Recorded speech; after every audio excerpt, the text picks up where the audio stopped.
Hey guys, good morning. Hope you're all having a fantastic day wherever you're tuning in from.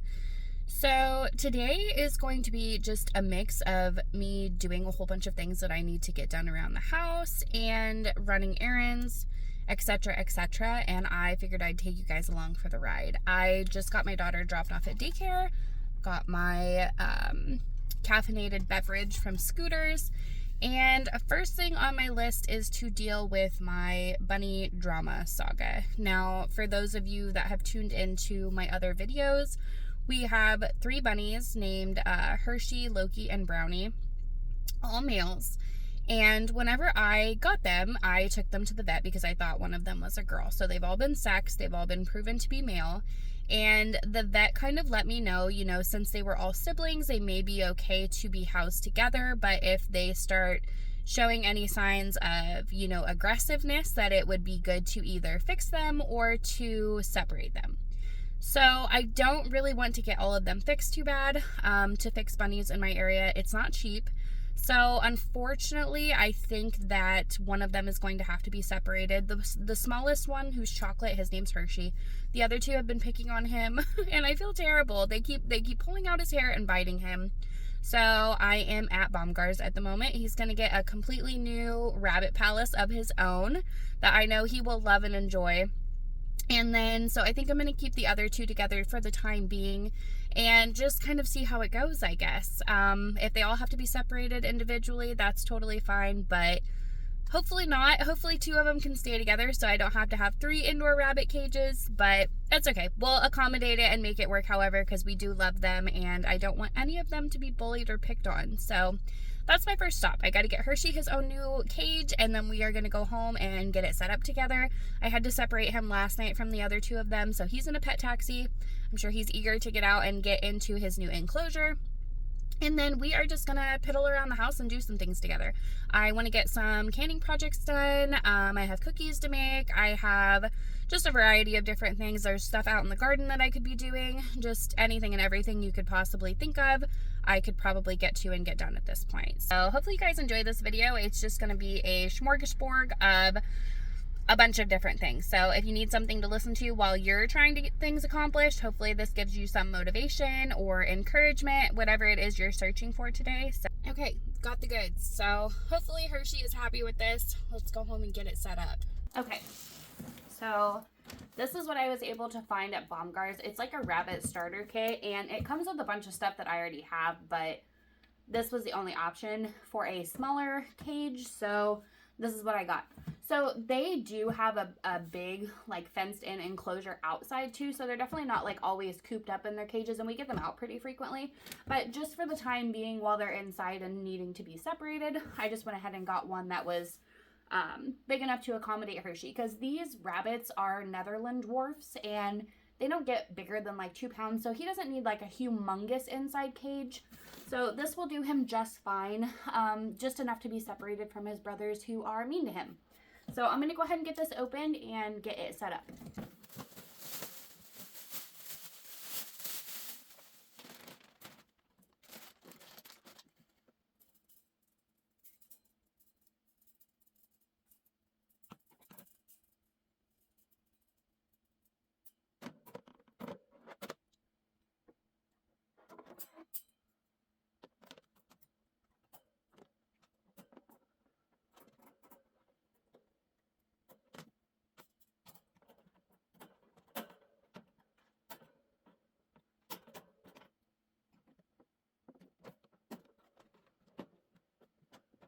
So, ta-da! These are very quick and easy to set up. Little to no effort whatsoever. So this was about $70 for all of the other stuff that came with it, but you can get them for cheaper if you don't get, like, all of the other little, like, components that come with it. Like I said, this was the only thing Baumgart's had, so probably a little bit more expensive if you buy, like, the kit, but that's okay. And then I just have some bedding here. I'm going to go ahead and get this filled up with some bedding for him.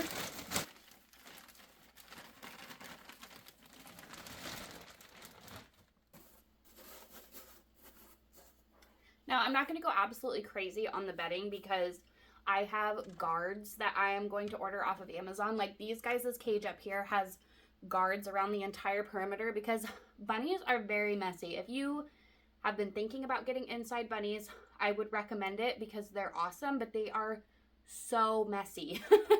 So they have guards on Amazon that I have purchased for their cage that work amazingly. So I'm not going to fill his cage up like significantly with a bunch of bedding quite yet. I'm going to order some more guards to go around the perimeter, and then I'll get him a bunch more bedding in here. But for the time being, I'm not filling it up because it will be all over my carpet if I do that. And then here is Mr. Hershey. So he's probably super happy to get out of that pet taxi and get in his own pen.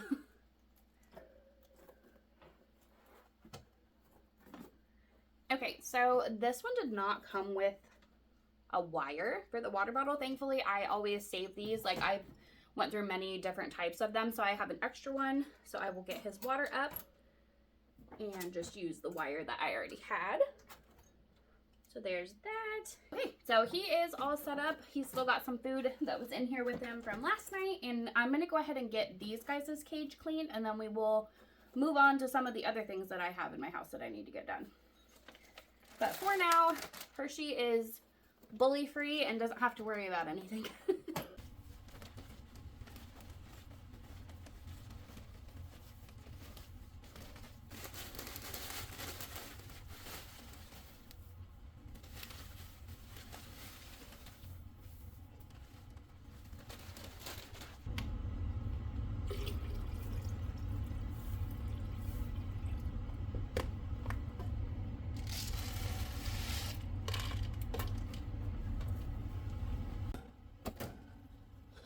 Okay, so I think I am just going to go ahead and stick Hershey up here. Now, his cage does not weigh like hardly anything. This is very light. He's very light. There's nothing heavy on this, so it's not putting any strain on this cage down below. And I'm just going to leave it like this until I figure out a better solution because I can't really leave him on the floor. I have a 110-pound chocolate lab that would love nothing more than for me to leave one of these babies on the floor. So I'm not doing that. I'm not chancing it. So Hershey's going to be up here for the time being, and I will get him some hay, get the floors vacuumed up because there's bedding everywhere, and then this project is done.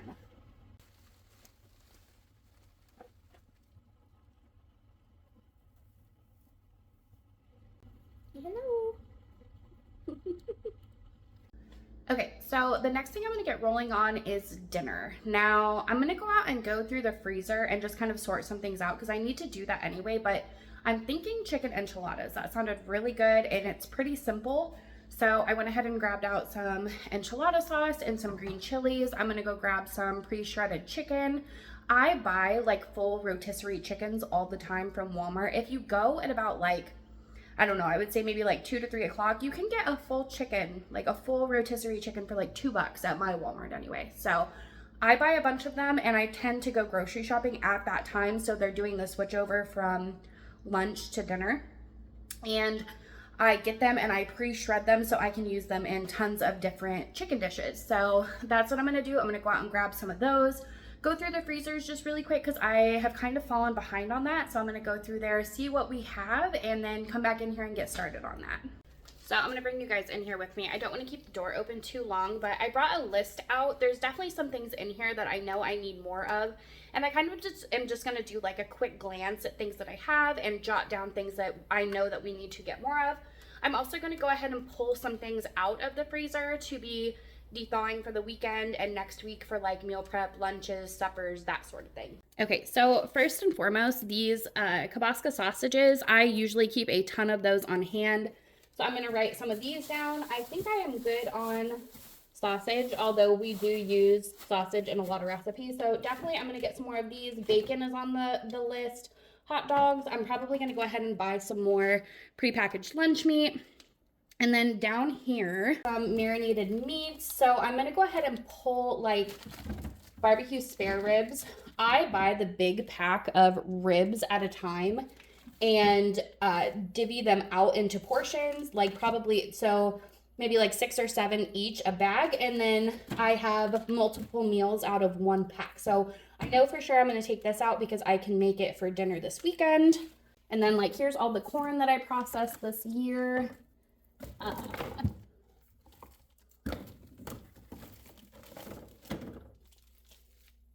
Oh, you know what? So I just found a thing of chicken fajita. So actually, I'm going to take this out and make chicken fajitas for dinner instead of the uh, chicken enchiladas because that's already pre-made. So I'll grab this out. And then in here, I just have tons and tons of tomatoes that I need to do something with. Taco shells is something that I'm going to jot down and get more of. Or actually, you know what? Never mind. I see that I stuck a whole bunch of them up on top of here. So these are just some little naan breads that I got from Costco. They had them on sale for $2 for these huge containers. So I grabbed 2 of them and threw them in the freezer. So I definitely need to get something done with that also. Hopefully those taco shells don't fall. And then I need to grab out some butter because we are going to be making cookies down here in these drawers. So this is cow tallow, and we use this to put in with our deer whenever we process them for the burgers. And here's just some more random tomatoes that honestly need to go in that bag. Okay, so I got the things written down on the list and just went through here, grabbed a couple things out of it that I wanted, and now I'm gonna go through this one. So we have 2 freezers. I have a stand-up one and I have a chest freezer. And this one's not very big, but it does the trick for now. So I'm just gonna go through, and so my in-laws get half a cow every year, and we do not have to pay for any beef because they are gracious enough to give us, I mean, anything and everything you could think of. So that helps us out tremendously. And their order was coming in, and my father-in-law brought me this huge bag of all different kinds of things. So that's something that I need to organize really quickly and kind of put it in here just because there's just stuff thrown everywhere at this point. It's very difficult to keep one of these organized. So I'm gonna get this out of here. Oh, never mind. He brought me 2 bags. So 2 bags full of beef, which I'm definitely not complaining because that's awesome. But I'll bring you over here so you can see what it's looking like. It's very hard to keep chest freezers organized. And so yeah, there's just a ton of things in here that I need to go through really quickly and just kind of overview what I have. So I'm gonna work on that really quick. Try not to keep this open too long and grab some stuff out of here that I know I can use for this weekend and the next coming week. So I'm gonna grab some diced ham because ham and beans is something I can make really quick and easy, and I still have some cornbread mixes, so I'm gonna grab one of these out. And then my husband and I, we do meal prep every week, so I kind of need to figure out exactly what I want for meal prep because today is Friday, I'll start that Sunday. So I'm thinking just like chicken, rice, and a veggie, super quick and easy. So I have some skin-on chicken thighs. I think I'm gonna go ahead and take these out to start de-thawing too, and I'll just cut them up and we can either like saute them or, you know, bake them or whatever. But I think I'm gonna go ahead and grab this out while I'm out here too. And then I just have various like bags full of chicken scraps that I saved to make stock with. And like there's steaks and just all kinds of stuff in here. So this was our deer that we processed not that long ago, but last year's season. And I still have like deer steaks and deer stew meat and loins and all kinds of stuff in here that really needs to be used up too. So I am going to put these on the top so that I remember that I need to use them.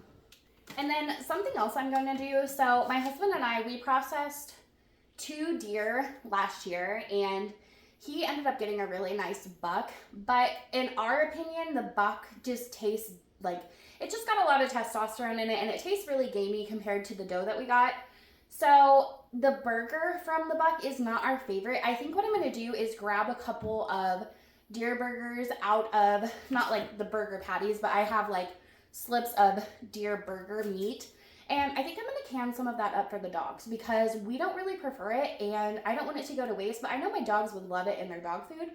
So I'm going to grab some of those out as well, and we will de-thaw those and do those as a canning project because I think that would be a really good way to utilize up some of that meat.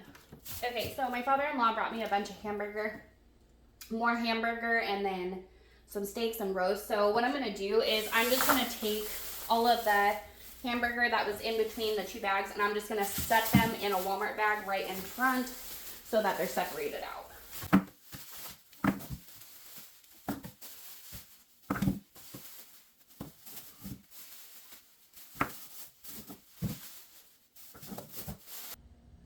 Okay, and then I grabbed out some of that deer burger and I will start letting it defrost. So I have the bags here from my father-in-law. So we'll put some of this stuff in the bags and get it back inside.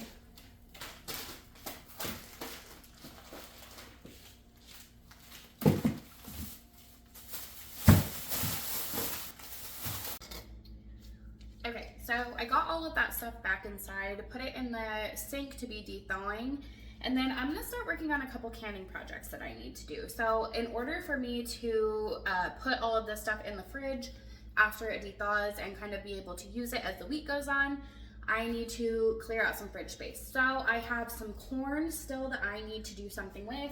I have cucumbers over here that I'm gonna turn into relish. These bigger cucumbers my friend gave me. They're massive pickling cucumbers, but that's okay. I'm gonna do long spear pickles with them. And then I have a whole bunch of cherry tomatoes here and probably like 8 or 9 jalapenos. So I think I'm gonna do a roasted cherry tomato salsa, do it pretty spicy with all the jalapenos that are here, and we'll get some like onions and things added to it. With the corn, I think I'm just gonna do a quick corn relish. We really like using that on like tacos and as a side. So just little odds and ends bits that I need to get processing and doing something with. So I'm gonna go ahead and get the tomatoes and jalapenos going because those can be in the oven roasting while I work on other things. So that is what I'm going to start with. So I have out some trays over here and I'm just gonna cut these up and throw them over there. We'll get some olive oil and some seasonings on them and then we will start getting them roasted.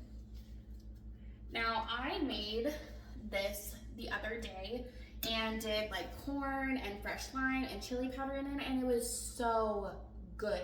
I could do another batch of it, but I think what I made is probably okay. So I'm just gonna kind of utilize some things and do some other projects with the stuff that I do have, but roasting your tomatoes before you make salsa or marinara sauce is where it's at because it is absolutely fantastic. So I'm just gonna, and these are Tigerella tomatoes. I don't know if you can tell how big they are, but they are probably double the size of your regular cherry tomato, but that's okay. I'm just gonna, they're basically like comparable in size. So I'm gonna use some of these as well while I'm at it because I had some out there that were ready to be used.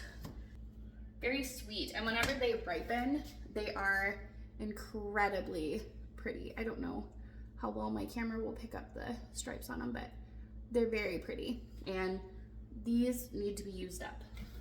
So today is the day and we are getting to it.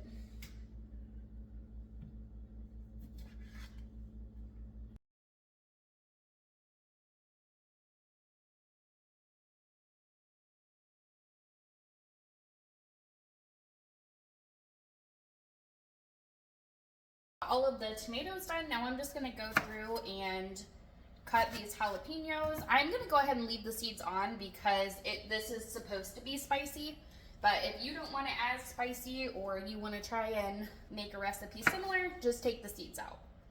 And actually you don't even have to cut them in half. I'm just gonna cut them and leave them whole because I am not wearing gloves and I don't particularly want to chance getting this stuff all over my hands and my skin.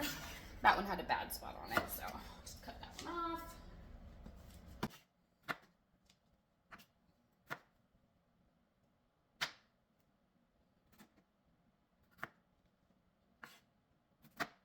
I'm gonna go ahead and get some bigger tomatoes on these sheet pans as well. There's my oven. I have it going at about 415. Because I like mine to be really, really roasted. And I'm not going to worry about the skins or anything on any of this. I will take those off after the tomatoes, for the bigger tomatoes, whenever they get done roasting. The smaller cherry tomatoes, I'm not going to worry about it. But these bigger ones that I can pluck the skins off pretty easily, I will do so. So I'm just gonna finish up getting all of this stuff on our sheet pans, and then I'll meet you back whenever they are done. And I will season all of this again as we're making it. Like, we'll taste it, add the coriander, cumin, all of that good stuff. But for now, we'll just put some simple seasonings on and get this stuff in the oven to be roasting. Okay, so next thing on the list, now I just have, like I said, 2 of these pickling cucumbers. They're not gonna get me very many pickles, but that's okay. I'm gonna go ahead and get them made into spear pickles. Now, when I make my pickles, I do not process them for 10 minutes. I do a method called open kettling. So if you are not comfortable doing that, obviously process them for 10 minutes. That's how I do it. I'm comfortable doing that because of all the vinegar that's in it. I don't worry about it. But you are supposed to process your pickles for 10 minutes. You can use like pickle crisp or, you know, whatever you want to put in the jar to keep them crispy. I have just never personally found that to work. So I am going to go ahead and open kettle these and get them processed that way. I will show you how I do that. Again, if you're not comfortable with that, don't do it. Process them for 10 minutes. Don't do it just because I do it, but that's the method that I am going to personally use. So first and foremost, I'm going to go ahead and get started on my brine, and I will show you exactly how I make that. 2 cups of vinegar.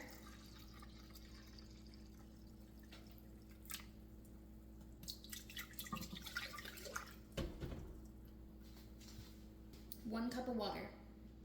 I'm doing a 2-to-1 ratio. That is what I usually follow, and I have found tastes the best. So you can use a pickling spice. I just put Miss Wag's pickle seasoning in a jar, and this is what I use to make all of my pickles with. It's easier for me to use this out of the jar if I'm not making a huge batch.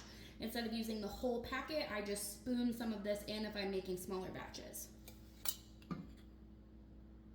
So I usually start out with about 1 to 2 spoonfuls and let that mix in, and then you can always taste the brine and adjust as needed. Then I'm going to do some pepper.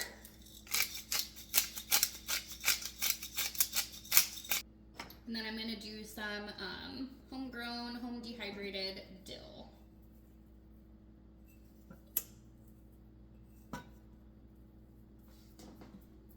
So after I make my brine, you're gonna want to let it, if you're planning on open kettling this, the name of the game with open kettling basically is you're skipping the processing time and you're getting everything extremely, extremely hot to allow the jar to seal itself without running it through the canner for 10 minutes. In my experience, anytime that I have processed pickles for 10 minutes, they are incredibly soggy. They're not our favorite. So again, like I stated earlier, this is the method I'm using. If you want to try it, you want your brine to be as hot as you can get it. I have a pot over there with my jars in them. The lids and the bands are also in the pot. Everything is going to be extremely, extremely hot. So whenever I go to pack my pickles in the jar, the brine is going to be hot, the jars are going to be hot, the lids are going to be hot, everything is going to be hot. Since you're not doing the processing time on the jar itself, make sure your jar is incredibly clean. Make sure it's sterilized before you use it. So after everything is packed into the jar, fingers crossed, it will seal due to all of the heated components that we are putting together. So after my jar gets incredibly hot and the brine gets incredibly hot, we will go ahead and start cutting up these pickles to pack in our jar. So the name of the game when doing this is to move as quickly as you can because things are going to start to cool down and we need them to be incredibly hot to create a vacuum in the jar and seal it for us. So I'm going to start coming over here and doing this really quick. If you go to try this method, be careful because you are handling incredibly, incredibly hot things. So I'm going to go ahead and get started. We're going to pack this jar with pickles as fast as we can, and then the quick little batch of pickles that I had to make is done. It's hot, so I'm going to be very careful. But I'm just going to start packing pickles in here. And whatever doesn't fit in this jar, I will just blend up for relish. Funnel on. Hot, hot, hot brine.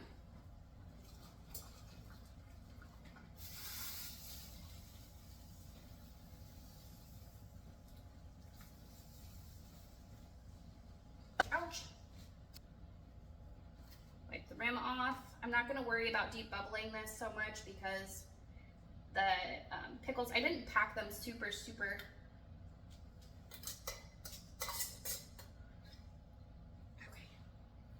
I didn't pack them super tight in there, so this had enough like area around the pickles to kind of debubble itself as I put it in there. So, okay, so these pickles are done. I have some leftover brine that I'm just going to use whenever I make the relish. So these are done and good to go, and we will get started on the other batch of relish.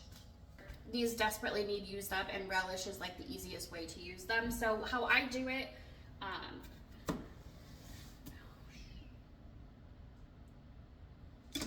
you know what I was just thinking about?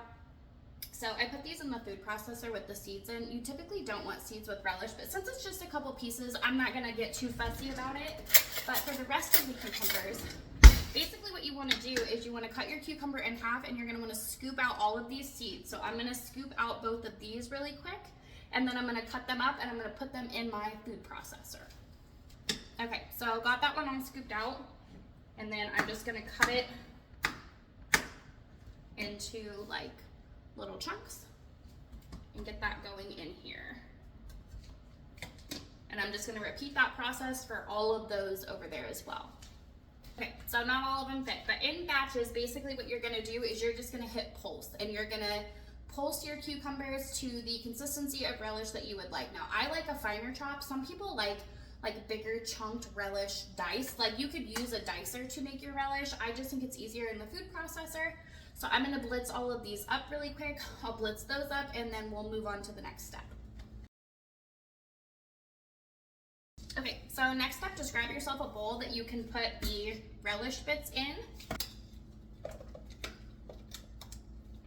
You can really customize this relish if you wanna make different types. Like I've done a sweet and spicy relish, I've done a hot relish. You can really get creative with it, but I just did a mix of like peppers and onion with this type of setup not too long ago, so I'm just gonna make a plain relish. But if you want to add peppers, onions, some heat, seasonings to this, you do whatever you would like. This is very versatile, and you can really make it your own. Okay, so all of this is done. Hopefully you guys can get a good idea of how big I left it. The next step is to just sprinkle in some salt to help draw out the moisture. So now that the salt's on here, we're just gonna set this to the side, and it's just gonna sit for a while, and we are gonna start working on the salsa. Also, I wanted to mention, having just plain relish is really nice for like pasta salads and potato salads too. So although you can get creative with it, I would recommend just leaving some of the batch plain, because it's really nice just to be able to throw in like pasta salad recipes or potato salads, or you know, whatever you could think that you would like some pickles in, like pickle dip even. I've made that with my relish.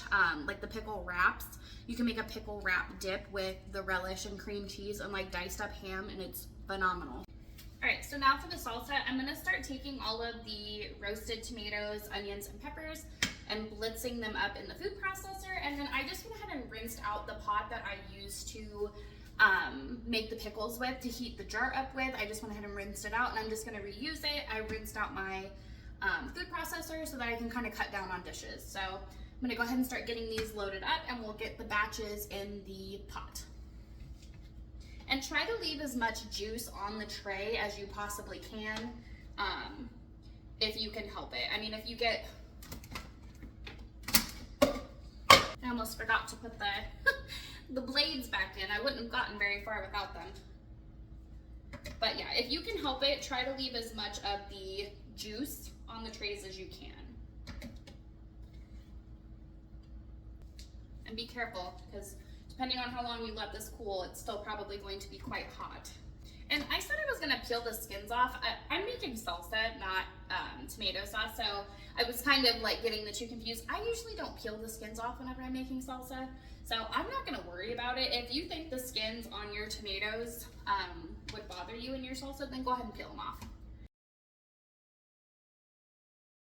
I'm gonna blitz this up really fine. If you watched my other video where I canned up salsa, I pureed it like really finely, and my husband still wanted it pureed more. So I'm going to puree this like almost like a spaghetti sauce, I guess. And that's what he wants, so that's what he's gonna get, and hopefully he likes it.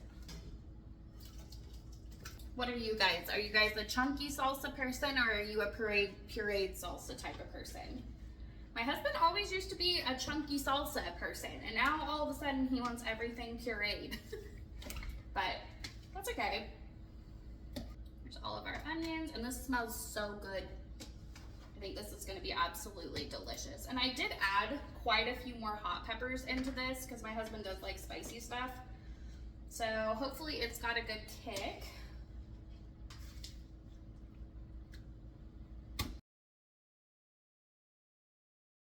The next thing this recipe calls for is 1 cup of apple cider vinegar. I am not using apple cider vinegar. I don't use vinegars in my salsas at all. So lemon juice is an appropriate substitution for vinegar. So I am going to go ahead and add 1 cup of lemon juice to this and get that in our pot. Next, I'm going to add some cumin.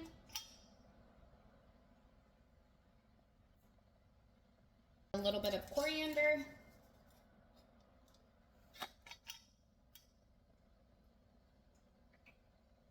Salt.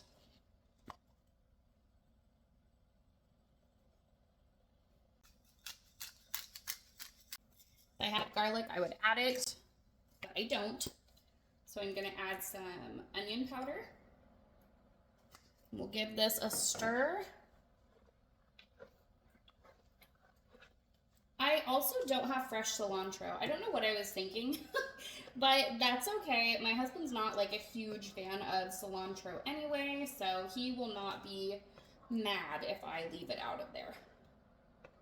New spoon. Let's give this a taste.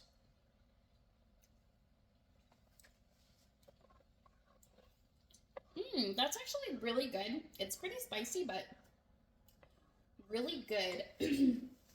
I think my husband is going to thoroughly enjoy it. However, I am going to add just a little bit more salt because I definitely think it could use some. Okay, so the salsa is really good. It's got a really good heat level. I think my husband's going to really enjoy this. However, it just doesn't taste right without the garlic. So I'm going to have my husband grab some garlic, either salt or fresh garlic or whichever after work, and I will add to this before I jar it up, because I really hate to jar it up without the garlic because I can just tell it's missing it. So this is done. I'm just going to let it sit on my stove. I'll put a lid on this. I'll get it jarred up later. And then in the meantime, I'm going to go ahead and clean my kitchen because it looks like a tornado has went through here. And then we will get going on the relish. Okay, went ahead and got the kitchen cleaned up. Salsa's over there sitting and waiting for my husband to get home with the garlic. And now I'm going to move on to the relish. So after you let it sit with the salt, you'll notice a lot of liquid at the bottom of your container that you're using. So you can use like a sieve or whatever you want to get the relish out. I'm just using a spoon that has holes at the bottom to drain out the liquid. And then here is the leftover brine from making those pickles. Now the brine for your pickles you can use for your relish. You can use whatever type of brine, like I said, get creative with it. But I just had leftover brine for making those pickles with, so that's what I'm gonna use. I use Miss Wags or Wages or however you say that pickle seasoning in my relish anyway. So this is probably like a brine that I would have made to make the batch with anyway and use. So that's what I'm gonna do. So the brine is not hot. None of this stuff is hot any longer. So I'm just gonna, it'll all be like cool down room temperature. I'll get the canner going, get these in there, and then we'll warm all of it up together. So remember, whenever you're canning, you want to try to match the temperatures together as much as you can. Since I'm not starting with hot brine and hot relish, I'm not going to start with hot water and hot jars. So you're just going to keep squeezing the relish out of the water, and you don't need a lot of brine to make relish with, just FYI. A lot of your jar is going to be the relish itself and not the brine. Whenever I first went to make relish, I made way too much brine. This was like 2 years ago because I thought I needed a lot, and you don't. So just a little bit that was in my pot will be plenty for all of this. A little bit of brine goes quite a long ways with the relish. Hopefully you can see how much liquid was in the bottom of that container, so get as much of that out as you can. And then I'm just gonna go ahead and stir the relish in with all of the brine. Now I'm gonna go ahead and use this spoon just to taste this, and then I'll get a new spoon.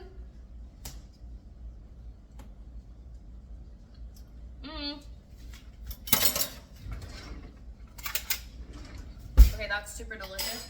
However, I am just gonna add just a little bit more of the pickling spice to this.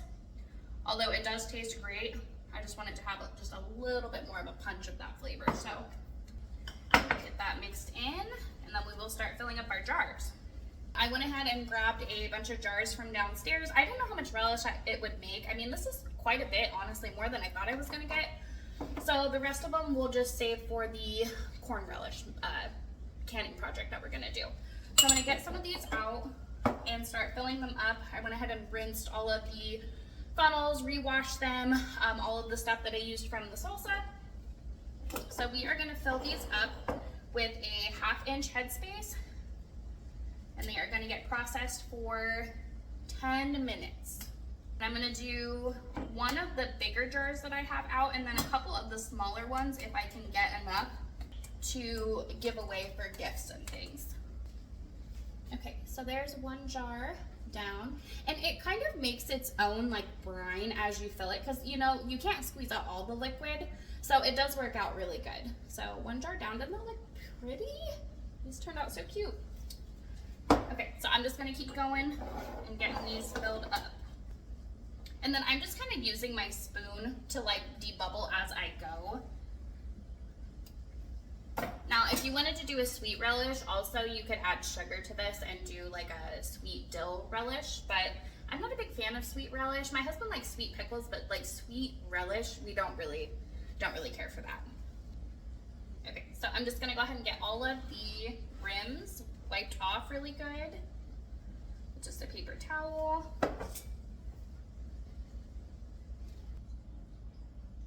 So go ahead and get your lid on, and then if you're new to canning, whenever you go to screw your bands on, you definitely don't want to start cranking it on like that. So like if it's just, you know, loose, I go until I feel resistance right here, and then I just take my fingers and turn them. You don't want to start cranking your wrist. Just go to your fingers until they feel resistance, and go all the way around until you can't turn your fingers anymore, not your wrist. And I like making relish around this time of year. Usually I do like fall pickles and fall relish, because I don't like, I mean, I do use my relish throughout the winter, but obviously the spring and summer is whenever I'm going to start pulling these off my shelf more often, and the longer you let these sit, the better the flavors get. So it's a really like nice end of fall canning project to let them sit until the next coming year to be used, because the flavor is really, really good. Okay, and so that I don't have to get my big water bath canner out for just these 4 jars, my husband got me racks to go with basically almost every stock pot that I have. So if you don't have a rack that fits a stock pot, or if you don't have a rack for your stock pot, just put a washcloth down and that works just the same. But I happen to have a rack that fits this stock pot, so I will go ahead and get these jars in here, and we will add some water and get them canning.